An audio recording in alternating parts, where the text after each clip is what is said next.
If you guys think about me in the next week, prayers would be appreciated just for my voice. I haven't had this for a couple of years, but a couple of years ago, it was real bad. Where like every day I'd go home from church like with my throat on fire and barely able to talk Monday and Tuesday, and like feel like my voice would get better, and then the weekend would hit, and then I'd lose it all again. It was just like an ongoing cycle.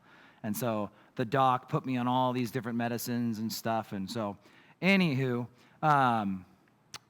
but then I slowly stopped using them, and then I noticed it kind of came back. So I'm back on all of them again, trying to be faithful and all that. So got my throat coat tea, trying to make it through all this. So flip with me to the book of Proverbs. And in Proverbs tonight, we're going to be talking about relationships.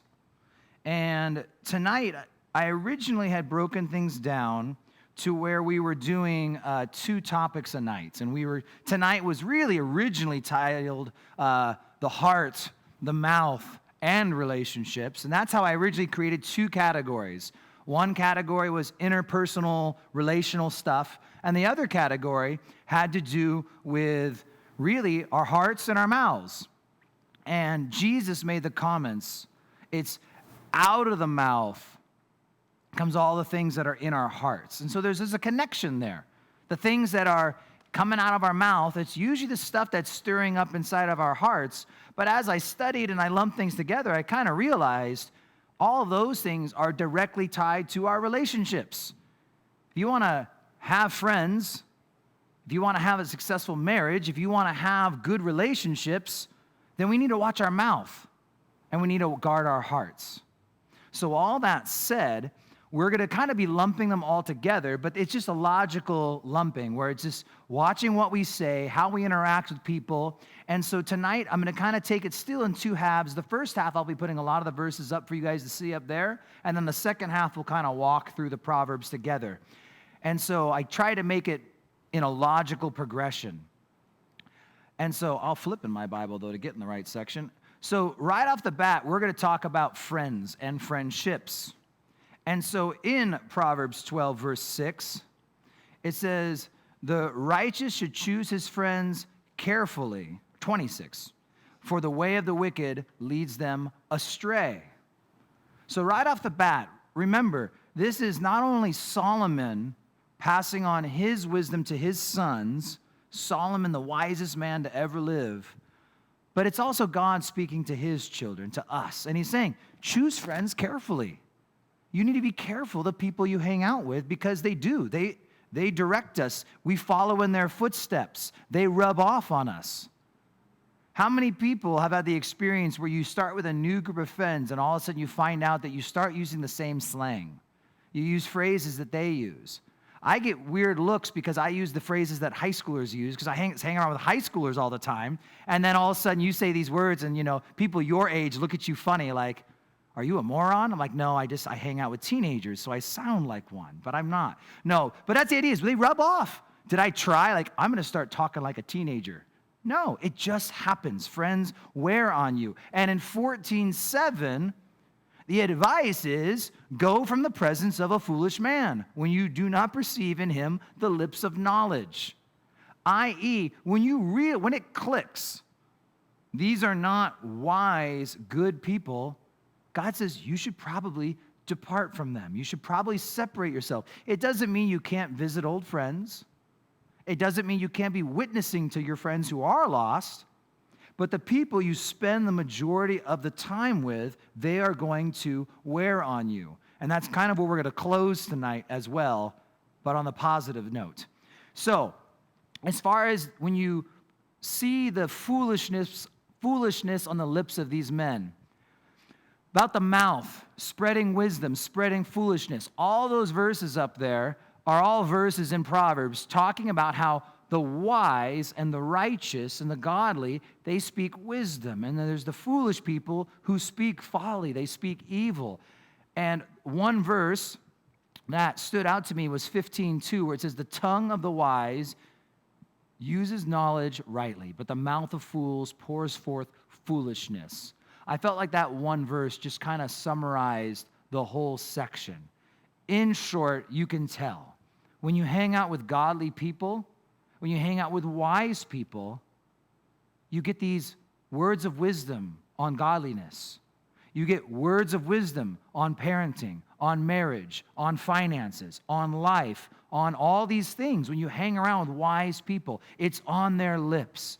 And so the Bible says, pay attention to who we hang out with and think about even selecting friends. It might be found funny, like, oh, friendships just develop. But no, like seeing someone in the church, seeing someone even at work and be like, that's the kind of person I could learn and glean and grow from.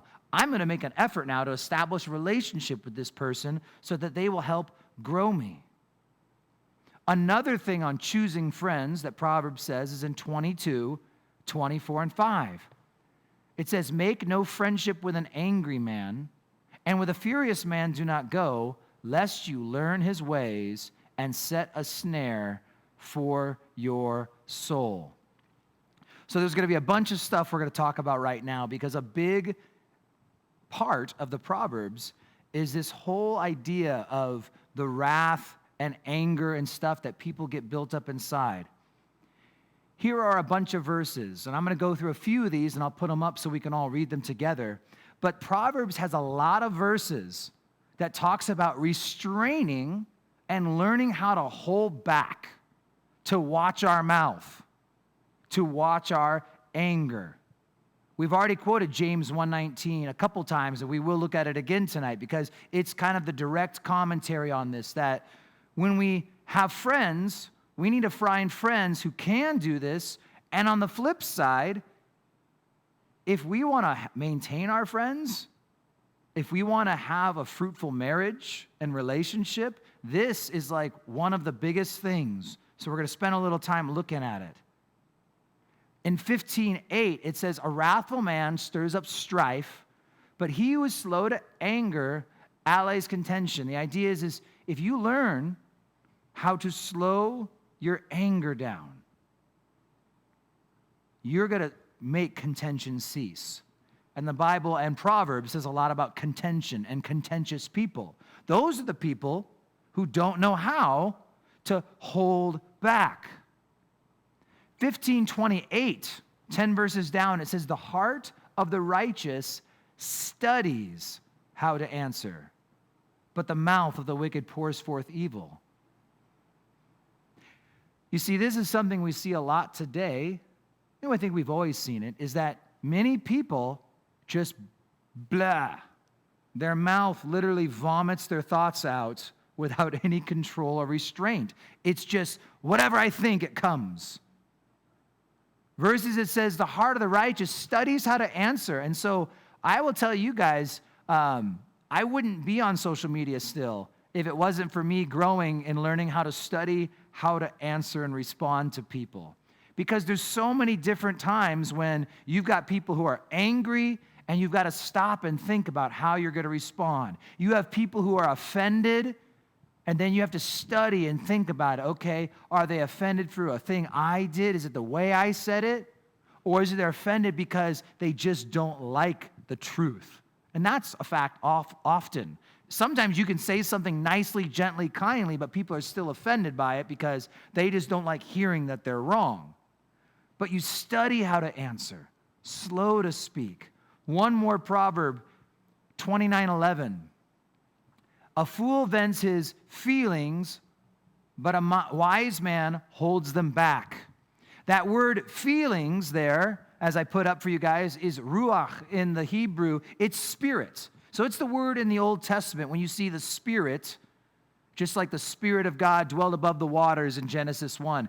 This is that word ruach. But what it means is the innermost parts of your personality and who you are. And it's the fool just vents it all out. The deep down feelings and thoughts, they just let it go. And that's not easy for some of us. This is something that I remind myself is that many of us still have temptation and struggle with addictions. For some it is lust. For some it is greed and pride. I mean, we've gone through these over the years and even the last few weeks in Proverbs, but it's a sin also. Again, the one who just lets it all out, and they become contentious, and they create strife and problems because they haven't learned how to keep their mouth in check. James, New Testament now. James 1:19 and 20, a review because we've read it a few times. So then, my beloved brethren, let every man be swift to hear, slow to speak, slow to wrath, for the wrath of man does not produce the righteousness of God. And so this is our New Testament book of Proverbs, you might say, the book of James. Learning how to study how to answer. I'm going to be quick to listen, to really try and hear not the words that are coming out of my friends or my spouse's mouth, but I'm going to be trying to study what's going on. Is she flipping out because truly what just happened is the end of the world? Or she had a bad day and it's led up to this? I'm going to study how to answer and be slow to speak, because if I just start venting all my feelings, it's going to create wrath. It's going to create an argument and contentions. And so we need to be slow to speak. Now, I mentioned this last week, but we didn't flip there, but I'm actually going to flip over to James chapter 3 because it's just too good. And this is a word of encouragement for some people, I think. You see, some people struggle with watching their mouth. Some struggle because just naturally, it's just the way I am. I just talk that way. I just have a hard time not just saying things. James says in chapter 3, verse 2, it says, for we all stumble in many things. So right off the bat, he's telling us, hey, we all still struggle with stuff. But then he says, if anyone does not stumble in word, he is a perfect man, able to bridle the whole body. He's using sarcasm. He's saying, we still have struggles. We still have sins. Show me someone who doesn't have a hard time watching their mouth, and you'll find me the perfect man. The guy who's got it all figured out. Because this thing of watching our mouth, our tongues, it's not easy. He says in verse 3, and I'll just read it to us and we'll move back, but he says, indeed, we put bits in horses' mouths that they may obey us, and we turn their whole body. Look also at ships, how they are so large and are driven by fierce winds. They are turned by a very small rudder wherever the pilot desires. Even so, the tongue is a little member and boasts great things. See how great a forest a little fire kindles. And the tongue is a fire, a world of iniquity. The tongue is also set among our members so that it defiles the whole body. It sets on fire the course of nature, and it is set on fire by hell. For every kind of beast and bird and reptile and creature of the sea is tamed and has been tamed by mankind. But no man can tame the tongue. It is unruly evil, full of deadly poison. He goes on and continues. But the point is, this isn't easy stuff. It's not like, I'm going to believe in Jesus, then I'm going to all of a sudden be able to hold my mouth all the time. But we see the godly wisdom. And I think any of us, if you've been married, you've been in enough relationships, and we've seen the problems that our mouths can get us into. Now, this has been a lot of watching our friends and what we do and how we respond to people. And one proverb stood out to me as far as interacting with other people. You see, we don't want foolish friends. This is about speaking with fools. When you do have to interact with people who are, as the Bible calls, foolish, unbelievers, people who mock at God or whatever, it says, do not speak in the hearing of a fool, for you'll despise your wisdom, the wisdom of your words. We could compare this to Jesus. Matthew 7:6. He says, do not give what is holy to dogs, nor cast your pearls before swine, lest they trample them under their feet and turn and tear you in pieces. What it's simply saying is this, is that when you realize you're talking to someone and they're not going to receive anything you say, there's a time to just stop talking. Whether it is with the gospel, you want to tell them about Jesus, but everything you say, they just throw it back in your face. They have no interest in God. Jesus basically said, hey, don't waste your time. Don't waste the message. love them, continue to pray for them and reach out to them, but it's like, it's okay to just stop. Backing up again, though, you're in a fight and your spouse, and this could go either way. This is not a man thing or a woman thing. They're just not being reasonable. There's a time to not speak in the hearing of them when they're being foolish, because they're just going to despise your wisdom and your words. Now, all of you know that you're always right. It's always the spouse who's wrong, right? But in that case, that's the thing is, if you think, hey, they're just freaking out, they're flipping out, it just says, hey, just don't say anything, or don't make your point. Doesn't mean you have to be like absolute quiet, but you don't need to sit there and try and explain to them why they're wrong. You just keep quiet when it seems like people aren't going to receive what you have to say.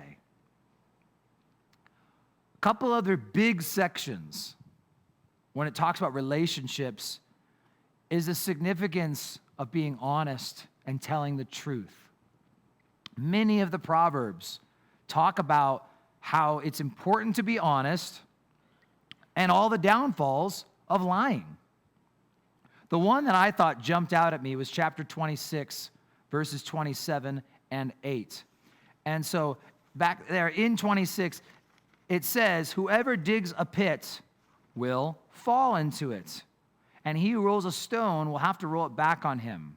A lying tongue hates those who are crushed by it, and a flattering mouth works ruin. Those tie together. The first one is more poetic. The second one is supposed to kind of explain what was he talking about. You see, I'll just focus on that first part. Whoever digs a pit will fall into it. There's a true freedom when we're done lying. When I quit telling lies, I no longer have to protect them. You see, a lie has to be protected, lest you be found out.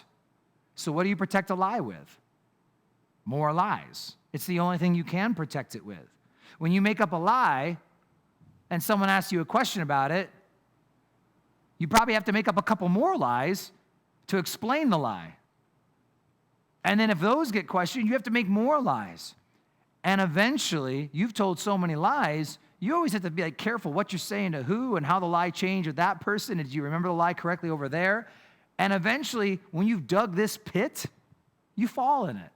Eventually, it becomes your undoing. I'm not going to say that I never lie, because sometimes my wife will ask me a question and be like, no, it wasn't me. And then you eventually later, I have to confess or whatnot because, there's that natural reaction to defend yourself. But for the most part, I can say, yeah, I don't really tell lies anymore. I hate lying because I've been hurt by lying. And many of us, we've all been hurt by being lied to. We know what it feels like to be lied to and how painful that is. And it's a beautiful thing when you believe you can come together with a group of people who would never lie to you, who would always be honest with you. Blessed are the wounds of a friend. I know he won't lie to me. He'll tell me the truth. Even if it's uncomfortable, he'll be honest with me. One last thing that's kind of a bigger section in Proverbs, and I don't think I even highlighted them all, but we talked about it one of the earlier Sunday mornings, was talking about gossip and slander. Again, with our relationships and our friends, these are the kind of people we probably want to avoid, and it's definitely the kind of person we want to avoid being if we want to maintain good friendships. 20 verse 19 jumped out at me as one that really just kind of nailed it home. He who goes about as a talebearer reveals secrets, therefore do not associate with one who flatters his lips. Simple right there. Other verses were talking about how it's people who tell tales, gossip. They separate the best of friends. People always talking about people in the back, talking about things, and it's just one of those things that it divides the church. And it's sad that quite often churches actually have a reputation for gossip. And it's something that should never be happening in the church. And it takes maturity of every individual member. Not only are you responsible to not gossip, that would be easy for you to do, perhaps, just I have to watch my tongue. But I think we each have a responsibility to also stop the gossip as it's happening to us. When someone else starts telling us a story, you have the power to tell them, That's enough. You know what? They need prayer. I get you. I don't need to know any more details. I remember, actually, at a point in time where friends of mine were going through a divorce, and it was a nasty kind of a divorce. And I was actually very sincerely, I mean, looking back, I still feel like I was very sincere. I was telling my old wrestling coach to be praying for them, and I started to give him some of the details about how bad it was, and he just stopped me and just like, I don't need to know that stuff. I just know that they're having problems in their marriage and they need prayer. And he actually told me, he goes, if I ever happen to meet these people, he goes, I don't want to have all those stories in my mind. I don't need all those details. He's like, but we all struggle. Just let me know they need prayer for their marriage. He goes, and that's good enough. And so it's a good reminder, gossip and slander. It's not just don't go telling the secrets, but it's also remembering we can also stop someone else when maybe they crossed a little too far, even if sincerely, because I know with me, I'm sure with many of you, we probably don't want our bad situations, the problems we've gone through, our past. Like, if it doesn't need to get brought up, we don't need to tell everyone and their cousin, and their brother and their uncle all these pieces of history. So something that we have got to take a look at and something that we've got to deal with. All right, we're going to start a lot of the flipping through the Bible together now, but I want to kick this next section off with this. Proverbs 18:24. A man who has many friends or has friends must himself be friendly, but there is a friend who sticks closer than a brother. This is one of those verses that in some other Bibles it's translated differently, and I think this is the more accurate one. And the main emphasis is this. We need to be friendly people. We need to be good people, as good as we can get. And Proverbs gives us a lot of those general things that we need in order to live godly lives, to bless the people around us. And it's also a good reminder is that as we build friendships, we then acquire some brothers and sisters. And we'll come up on a verse somewhere here in a little bit where he just talks about those brothers. They're more than friends. Friends are people I talk to and tell jokes with. I've got a whole lot of brothers, people that I can tell anything to, people I can trust will show up when I need help. People I will trust will call me out and say stuff I don't want to hear if I need to hear it. And so, if you're friendly, you're going to acquire friends. But as you acquire friends, you're going to find friends that stick even closer than your actual blood relatives. You're going to find people who you're going to have a tight bond with. And so, I'm going to flip back to chapter 12. And I tried to make all of these from here on out, they're more of the smaller sections. So pretty much we're just going to flip from front to back, starting in chapter 12. And there'll be a little bit of backtracking on a couple, but it'll kind of give us a flow. So highlighting gentle and kind people versus mean people. 12:18, we covered earlier on, but I wanted to use it as my highlight for this. It says, there is one who speaks like the piercings of a sword, but the tongue of the wise promotes health. It's just a good reminder, once again. Maybe you should ask a brother or a sister, because they're the kind of people you need to ask. Hey, in general, when I interact with people, do I bring health with my words, or do I pierce like a sword? Do I, in general, seem to uplift people, or do I tear people down? And it's a good question, because wouldn't we like to think, and wouldn't it be great if we all could say with confidence and felt like, in general, I lift people up. I'm a kind of person that when I come, people feel better because I'm encouraging and whatnot. It doesn't mean we don't call people out and rebuke and do all that. But as a general principle, especially when you're hanging around your brothers and sisters in Christ, hopefully you won't need to do a whole lot of rebuking. And for the most part, you're just doing uplifting things. And you're not going to have that tongue that pierces like a sword. Chapter 14. Verses 20 and 21. It just talks about how we are called to love all people. It says, the poor man is hated even by his own neighbor, but the rich man has many friends.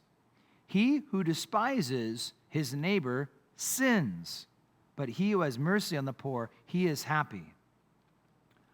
Verse 20 is not telling us what to do. Verse 20 is telling us what typically happens. In the world we live in, people will pick on, think less of, and look down upon the poor, the needy, the outcast, right? All sorts of different groups, but there's groups of people that are typically hated on by other people, but often people who are rich, popular, cool, influential, they have many friends. They're always loved. So that's where he's painting the picture in verse 20 of what we just see in the normal world. But 21 says, right, because it says the poor is hated by his neighbor, 21, but he who despises his neighbor sins. He's saying, no, it's sinful.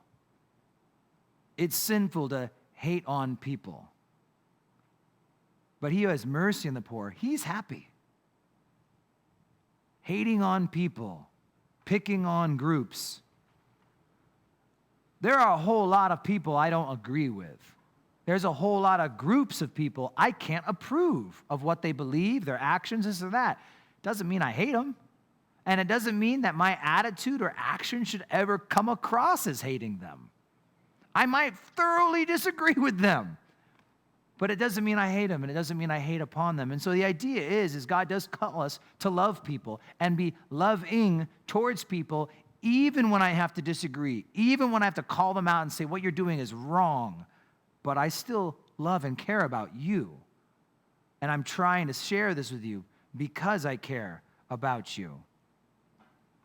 We should, in general, just be speaking pleasant words. A bunch of Proverbs talk about pleasant words. Chapter 16, verse 24. It just generally says, pleasant words are like a honeycomb, sweetness to the soul and health to the bones. Some of these are pretty simple and straightforward. But again, it's just saying, when you're being slow to speak and you're calculating and thinking what you're going to say, how can I say pleasant words that are like a honeycomb? Remember, honey, it was the sweetest substance in existence to these people. Nothing was sweeter than honey. So when you use it as a picture in this analogy, it's saying, man, your words, they should be pleasant and sweet, like the sweetest of things. Sweetness to the soul, health to the bones. Have you ever met people like this? I remember my 8th grade history teacher, Miss Romney. She was the sweetest old lady. And I have no idea how she was so nice to a bunch of punk 8th graders. Maybe it was 7th grade. I think it was 7th grade, because I had her in 8th grade for home ec. I did cooking with her. I was her TA. It was great. But that said, she could turn everything around and make it sweet and beautiful. I remember when my grandmother passed away in the 8th grade, my mom's mom, and my mom was actually talking with my teacher. And my mom told her, she says, my grandma, she says, she never wanted to die an old woman. And Miss Romney's like, and isn't it great she didn't have to? I mean, she was taking my grandmother's death and finding ways to spin it just to make my mom look at the bright side on it. That's not easy to do when a woman loses her mother, to think of the bright side. Aren't you happy that she no longer has to suffer from the pain she was going through? Isn't it great that she was it was like honey. It was sweetness and health to the bones. Lord, could we be more like that, where when we're around people, people are just like, wow, that person just says such nice and uplifting things. And the contrast, not strife and quarreling. Lots of Proverbs on strife and quarreling. 16:28, I made mention of this earlier. It says, a perverse man sows strife. A whisperer separates the best of friends. People who talk trash behind people's backs, separating best friends. So we're just kind of contrasting what we ought to be. And then this is what we ought not to be. Chapter 17, verse 1 says, better is a dry morsel with quietness than a house full of feasting with strife. I don't know how many of you guys have been in that place. Tensions in the home, tensions with your parents, tensions with your spouse, tensions with your brother, whoever, your roommates. And sometimes you're like, you know what? I don't care about anything else in the world right now. If I could just have some peace, if I could just come home and rest, I don't need feasting. I don't need all this fancy stuff. Give me some dry bread, but a nice home with peace and quietness, and I would be much happier. Verse 14, it says the beginning of strife is like releasing water. Therefore, stop contention before a quarrel starts. Going back to being slow to speak, being quick to listen, thinking about what you say before you say it. If there has to be one theme you're going to hear again and again tonight, it's this idea of asking God in prayer, and I would advise on a daily basis, Lord, help me think about what I say before I say it. Because when strife starts, when the contention gets going, what it's describing here is a dam breaking. Most of us should be familiar with the whole idea. Little boy with his finger in the levee. That's the idea, is that a little tiny crack comes out as this little tiny little fountain of water, but it gets going, and all of a sudden the water is bursting forth a dam. It's creating a valley. It's insane what starts really small. And so it's like the releasing of water. With this little tiny trickle, you watch it quickly start accelerating until next thing you know, a raging river is flowing in your household because I wasn't cautious with my words and I let it get going too fast. Chapter 26:20, which I got up there for you, is the solution. Where there is no wood, the fire goes out. And where there's no talebearer, strife ceases. It's that reminder, like we read earlier when Jesus was saying, don't throw your pearls before swine. When you see a fool and he's not going to receive what you say, close your mouth. Once you see contention starting to build, get rid of the wood. If you keep throwing things on the fire, this is just going to keep going. It's just going to keep getting bigger. And this again, go back to James. If you can tame your tongue, you've tamed the whole man. I don't think any one of us are going to go through the rest of our lives and not have to put out a few fires in our marriage, fires in our family, fires between best of friends within the church body. But it's the idea is, you know what, Lord? Just teach me, God, every day, how can I get a little bit better at watching what I say, thinking before I speak. When I see things are escalating, God, help me not vent, because a fool vents all his feelings. Help me not, I know how I feel right now, and I just want to let that person have it, but God, help me just be calm, quit giving them fuel, and let's see if we can put this fire out that has started. Chapter 17, verses 17.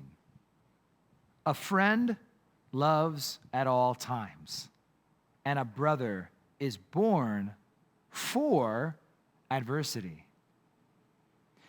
See, the first part just reminds us that we have friends, and they love at all times. A real friend, they love in the good times, they love in the bad times, in sickness and in health, till death do we part, right? That's a good friend. It's someone who will be there no matter what. But here's that contrast again between a friend and a brother. That we need to have brothers and sisters. You need to have people who you can quickly identify is another Christian, another believer, who's also strong in their faith or kind of growing along with you, who's the brother, who is the sister, because they are born for adversity. Basically what it's saying is when the big things come now, I'll be your friend all the time, and you'll be mine. But when everything goes wrong in life, who do you call? We all will turn to the Lord, I pray, but also do we have the brothers and the sisters, the ones who will be there through thick and thin? And so it's that encouragement to be that person for others, to seek them out in our own lives to strengthen us up. Stuff on marriage. I almost save this for next week to do parenting and marriage together. But really, Proverbs doesn't say a ton on advice for marriage, yet everything tonight is advice for marriage. I mean, that's the idea. If you follow all the advice on relationships, you can apply that to your marriage. But there are a few good Proverbs, and they're just worth hitting, and I would hate to overlook them. So in chapter 18, verse 22, he who finds a wife finds a good thing and obtains favor from the Lord. Alex, who got married yesterday, has heard me say this a good handful of times in the last month. Keep reminding him, you find a wife, you find a good thing. Ladies, you find a husband, you find a good thing. You find a spouse, you find a good thing. 19, verses 13 and 14. So some contrast. A foolish son is the ruin of his father, and the contentions of a wife are a continual dripping. So just here are bad situations.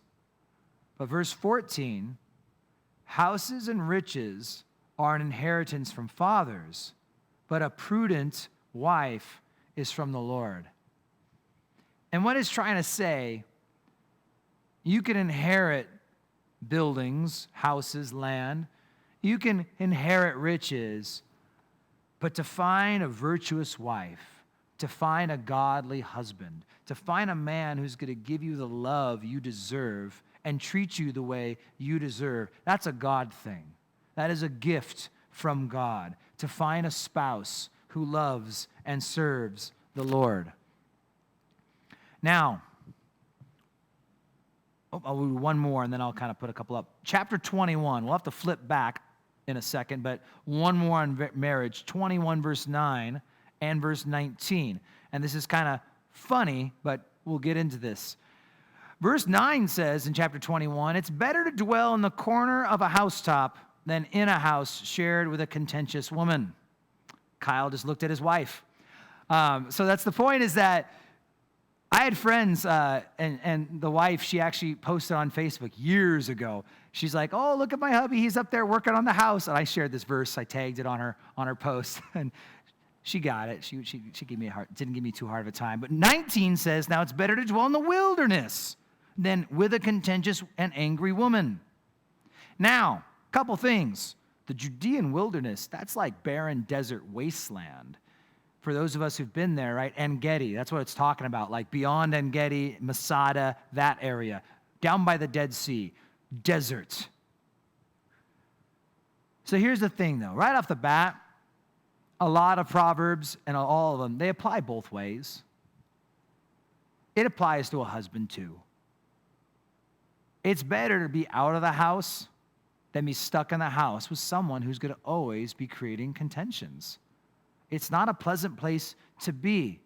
Chapter 15, verse 17 said, better is a dinner of herbs where love is than a fatted calf with hatred. And I think, again, we all get this. Deep down, we know.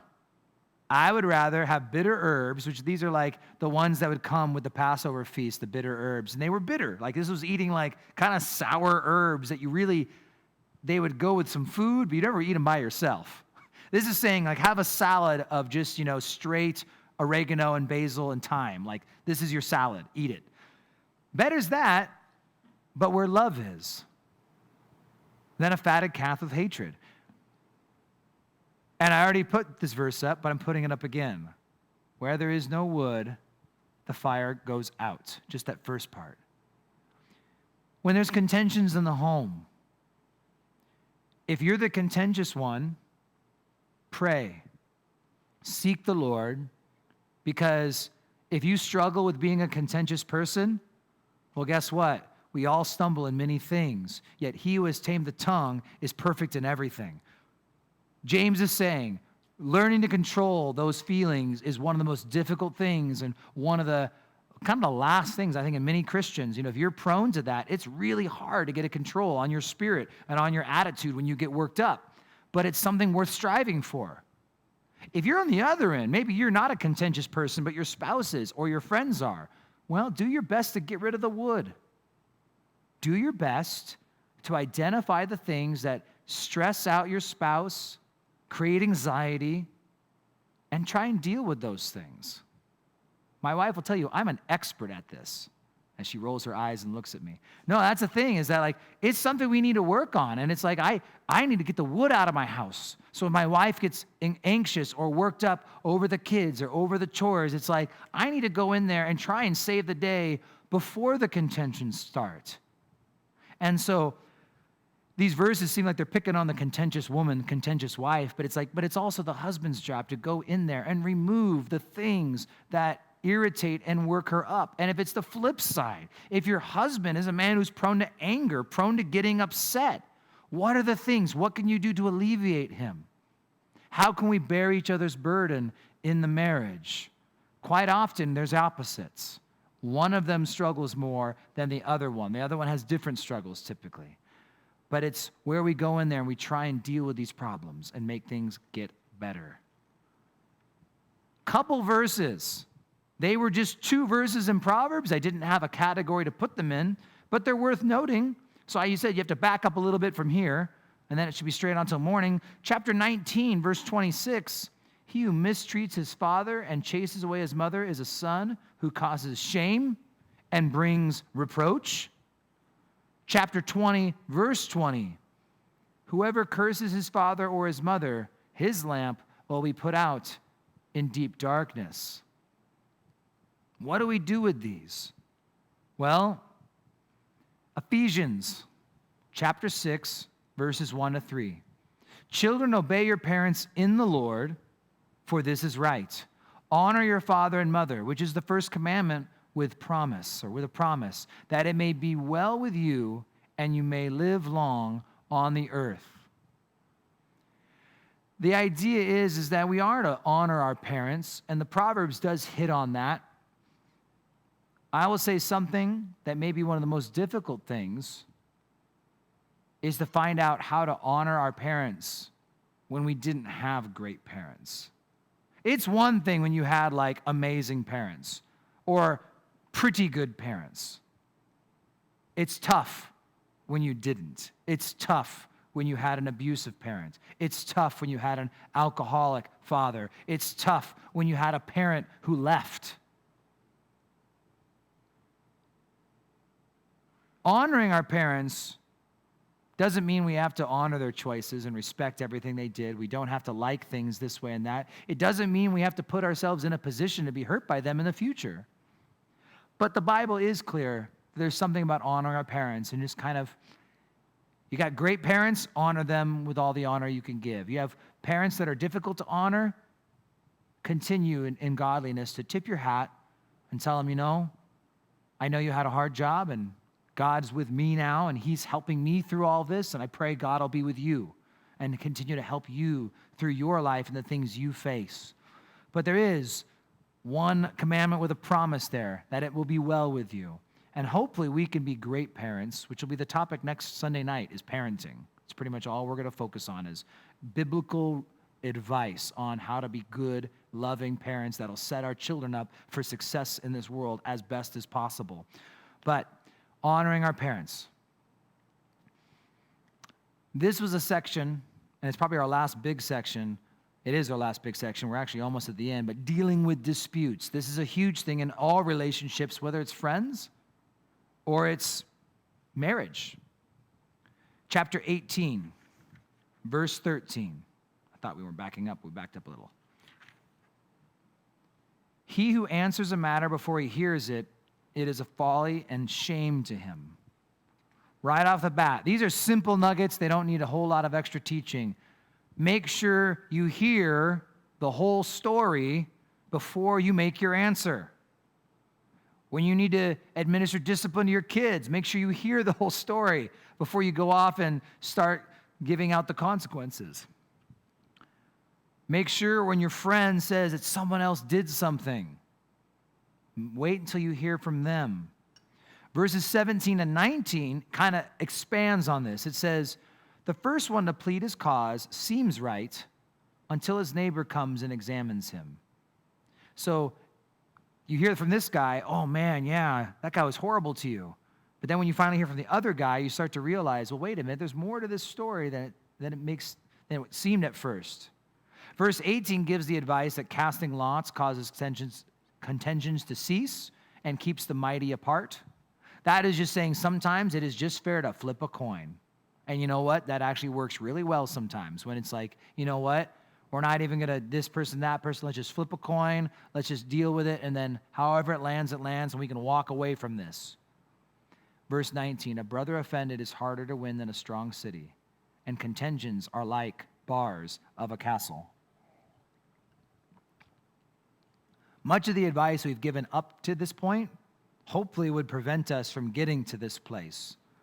But when we really offend our friends, when we really have been betrayed by someone, it might be easier to break into a castle than it is to win that friend back. When we've really broken that trust between us and that person. Chapter 24, 28 and 9. Do not be a witness against your neighbor without a cause, for would you deceive with your lips? Do not say, I will do to him just as he's done to me. I will render to the man according to his work. I.e., don't try and get even with people. You got a problem? Don't worry about making it even, making it fair. Learn to forgive. Learn to let things go. This guy is basically saying in 28, it's like, oh, I'm going to be a false witness and lie to get this guy back because 29 says, well, he did this thing to me this one time, so now I'm going to come back and get even. So it's God saying we don't need to get even with people. And 25, 8 through 10, it talks about not going to court. Do not go hastily to court, for what will you do in the end? Will you put your neighbor, when your neighbor has put you to shame? Debate your case with your neighbor. Do not disclose the secret to another, lest he who hears it expose your shame and your reputation be ruined. I didn't write it, I didn't put a slide up, but if you have in your Bible, you got your pen with you. This is a great time to write down a cross-reference, two of them. 1 Corinthians 6. 1 Corinthians 6, 1 through 6, that describes that we're not supposed to take other Christians to court. That's not like a legalistic thing, but the idea is that in general, I shouldn't have to go to small claims court with a Christian brother or sister. I should be able to talk to them, maybe get another Christian to come help us settle things. Why? And he says, why are you taking them to the ungodly world? Like the court system, you don't know if you're going to get a godly judge or an unjust judge or whatever out there. We should be able to deal with these things together. And then in Matthew 18 is another good cross-reference where Jesus talks about dealing with offenses in secret. Here it says in verse 9, debate your case with your neighbor and do not disclose the secret to another. And the idea is that if someone offends me, Oscar does something and he sins against me, the last thing I should do is tell you all about it on a Sunday night. But the other day, that's the thing though, is that I should do it privately. I don't need to put people on blast on social media when I'm gathering at breakfast, wherever you may be. If someone offends you, deal with it privately. And you've gained a brother. That's the idea. You go in there and you try and deal it quietly. And then similarly to what this says is in Matthew 18, it says, then bring another person. If they don't listen to you, bring an extra person. Someone who can kind of be neutral and still keep it small. Don't put everyone on blast. Don't bring out all of the tale-bearing, the gossip, spreading everything around. Last few quick ones. Don't irritate people. And all God's people said, amen, right? Don't irritate people. I like verse 17 of chapter 25. It says, seldom set your foot in your neighbor's house, lest he become weary of you and hate you. You know those people who just kind of like keep showing up all the time, or they're like always tracking you down? It's like, don't overwear your welcome. Don't do irritating things. Don't overwhelm people. It's just a simple proverb, but it's a good one for us to know. Verses 21 and 22 of chapter 25, it says, if your enemy is hungry, give him bread to eat. If he is thirsty, give him water to drink. For so you will heap coals of fire on his head, and the Lord will reward you. Now, this is quoted in Romans 12. I find Romans 12 to be one of the most convicting sections of Scripture on how Christians should live. And this is quoted there, and it's saying, don't return evil for evil. If they're hungry, give them food. If they're thirsty, give them water. And you're going to heap coals of fire on his head. I've heard all sorts of people come up with weird examples of what you're doing is you're bringing fire from your fireplace to their fireplace, and you're putting a pot with coals on. I've heard these weird stories. The only thing is that if you look up historical documents, you can't find examples of that anywhere. People are coming up with weird examples. In short, I think it reads kind of plainly, it's describing when you bless people who are jerks to you. When people know that they are offending you, they are mistreating you, and you respond with true, sincere love, you will put coals of conviction upon them. You're going to irritate them. And if it irritates them, fine. This kind of makes me happy. It's like the one verse, yeah, this is how I'm going to get back at you. I'm going to irritate you with love. But that's the idea, is like if you just respond with love, they might get angry. They might get angrier and angrier and angrier. But when they realize that you're just going to keep on loving them, you're going to drive them insane. I just watched the video of the guy who started Voice of the Martyrs. I tried to share it out so people could watch it. It's an hour long. It's free on the internet. This guy was kept in a Russian prison in Romania for being a Christian. Christianity was outlawed. He was a pastor. For years in this prison, one thing they showed was they would tie him and hang him from this bar, and they'd beat the soles of his feet to where he never walked right again his whole life, beating him with clubs. If they looked into a cell and saw someone praying, they would pull him away and beat him.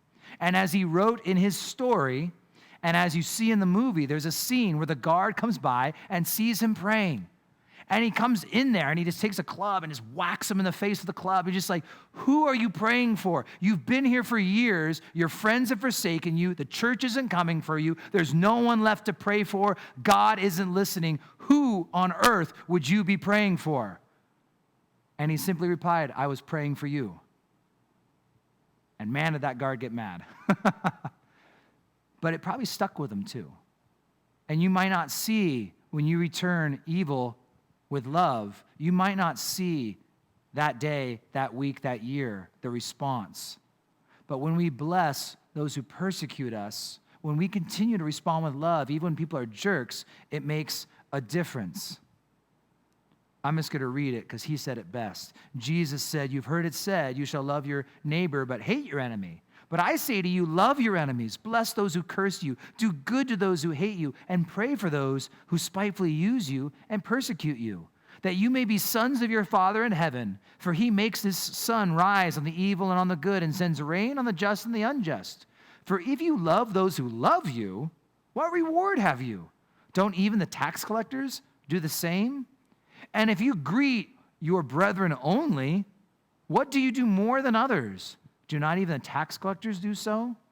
Therefore, you shall be perfect, just as your Father in heaven is perfect. He was raising the bar for them, just letting them know, I want you to be loving of other people, even if they're jerks to you. Return it with love. It'll burn them up.